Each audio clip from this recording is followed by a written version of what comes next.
One of my Pilates clients was extremely upset this morning because their daughter was diagnosed with breast cancer. It was a few weeks ago now, and she's got to go spend some time with her. They live in a different country, and she's really upset, obviously, because it's cancer and it's really scary when someone is diagnosed with that. They are going to get chemotherapy, and she is aware, because she said to me she knows that they should have done other things as well. And she says she's taking my 2 books with her away so that she can read through them, because I did say that you need to build up her immune system. She's going for chemo, so with that it's going to damage all of her body and her cells, and she needs to build back up her immunity. And I did also say to her that breast cancer is usually caused by an excess amount of estrogen in the woman's body. And she said that's right. They've been tested and found out that her breast cancer is to do with her estrogen. Her estrogen levels are too high, which is what I said to her mom. I said they are too high. And I didn't have time to go into any of the conversation about it. It was the end of my class. This is what I'm trying to wake women up with estrogen. Your estrogen signals are your PMS problems that we get through the month, and if you have worse symptoms than many women, like excessive pain and cramping and blood clots and really heavy bleeding and that breast pain and headaches, migraines, and just those awful symptoms, anxiety, insomnia, depression, emotional upsets, anything that comes along with your cycle is a sign of estrogen dominance. And if we don't address it, eventually it can turn cancerous. That is how estrogen works. Estrogen is that angel or devil. It can be really good for us. It helps keep us looking young, and it gives us those voluptuous curves, and it makes us a woman, and all of that good stuff. But when it goes bad, it goes bad, and that's where cancer starts to form. And unfortunately, which I keep telling everyone, we live in this environment that is full of estrogen. Estrogen is everywhere. Xenoestrogens are bombarding us on a daily basis through our cosmetics, through the air that we breathe, through everything that we eat as well. That's raising estrogen so much. And then on top of that, if you're eating animal products and they contain more estrogen, and you're sensitive to animal products, then that's going to raise your estrogen even more. That's why I gave up eating animal products, because my body is very sensitive to estrogen, and if I eat the foods that create more estrogen, I'm going to be in terrible trouble. So learn about that. I'm teaching you this in my home. And making sure that you are eating enough fiber. Fiber is always the missing link with a lot of this, because your estrogen recirculates back into the body if it isn't being eliminated through the bowels. You have to get those bowels moving every day, and you also have to have a healthy gut microbiome, because if you have too much bad bacteria, that can recreate that estrogen and make it stay in your body where it should not be, and it needs to get out of your body every single day.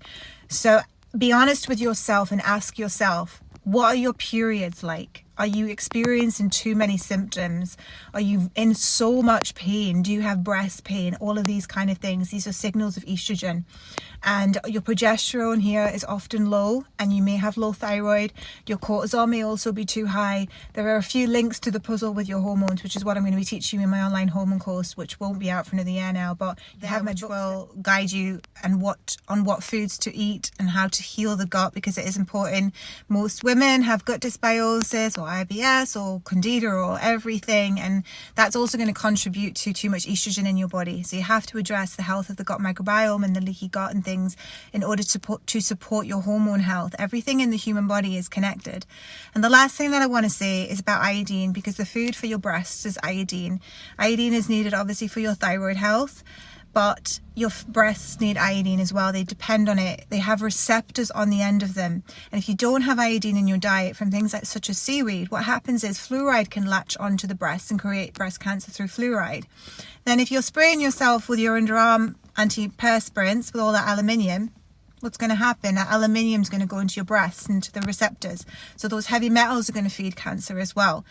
So we really, really need to think about, look at the food that you're putting into your mouth. Look at the topical things you're putting on your skin. Look at how stressed out you are. I've been telling everyone this week that stress is our biggest killer. So cortisol is also going to raise estrogen, because it lowers progesterone, and progesterone is that hormone that helps to balance out estrogen in an excess amount. So we need to make sure that estrogen and progesterone are working together, but there are going to be times where they're not because you're too stressed out. And most women I find with my clients are extremely stressed out, and that's also a cause of estrogen dominance because cortisol is too high. So you can be doing everything right, but if you're stressed out and you're not doing anything with that, that can also trigger symptoms. Even if you're like, well, I'm mega clean on my diet, that does sometimes happen to me because I get very stressed with work. I get mentally stressed with writing books and things as well, and then that gives me problems with my periods, and then I'm like, okay, I need to do my yoga and meditation more and switch off from social media. Something I really want people to do is to learn to listen to their own body, learn to be intuitive with food, learn to recognize the symptoms and understand why the symptoms are there so that you know, okay, these symptoms are here, this is what I need to do.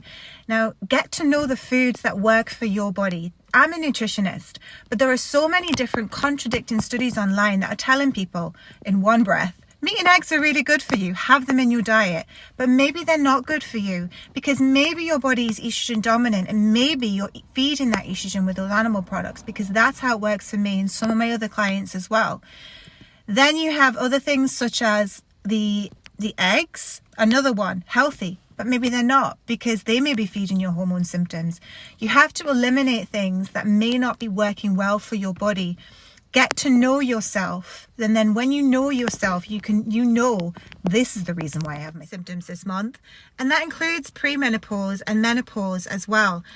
We are feeding our bodies with the wrong foods, and we're raising our estrogen, we're lowering our progesterone. Progesterone can be high in some cases, it's rare, but it does happen. Our insulin is way too high because we're eating too much processed food that's raising insulin, and we're keeping ourselves with our insulin high, so that also causes high estrogen. It's also creating premenopause problems because our insulin is too high, and we're just thinking these symptoms are normal. They're not normal, guys. There's something going wrong in your body, and that is caused by our diet. It's caused by an unhealthy gut microbiome.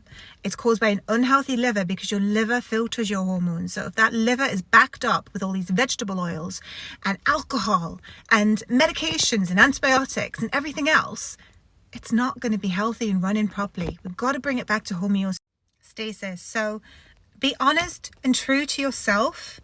Sit with yourself, make notes, whatever it is that you need to do, a journal, anything, and say, do I actually really eat healthy? Am I a very calm and peaceful, positive person?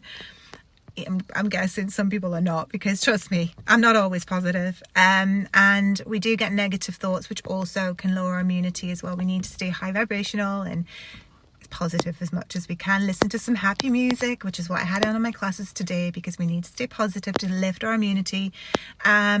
We have to do new things, guys, if we want to have no symptoms. And reversing of cancer, the worst thing, again, my client today, super stressed out, a daughter, because she's got a family, she's running that as well as dealing with cancer. I said she's going to have to do some yoga and meditation because that stress alone can kill her. Manage your stress. It's so important, and I always tell myself this because I need to remind myself to do the exact same thing.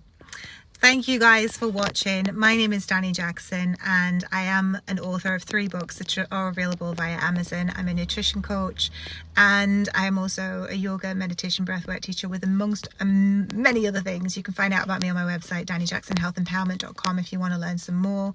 I'm all about empowering you to heal yourself and do things naturally, because I had an autoimmune disease when I was 18 years old, which I then had radioactive iodine treatment to destroy my thyroid. So I then developed lots and lots of awful symptoms and hormone problems from that, which I then had to turn around and reverse myself through nutrition and everything else that I do and teach, because it is about a holistic body approach. You can't just focus on food, you have to do everything else. Be intuitive, learn what's right for your body, and de-stress. Switch off more from social media as well, and that's something that I'm been trying to do, because that just raises our cortisol. So whatever you're doing today, guys, I hope you're having an amazing day, and take care, and many wellness blessings as always. Have an awesome day.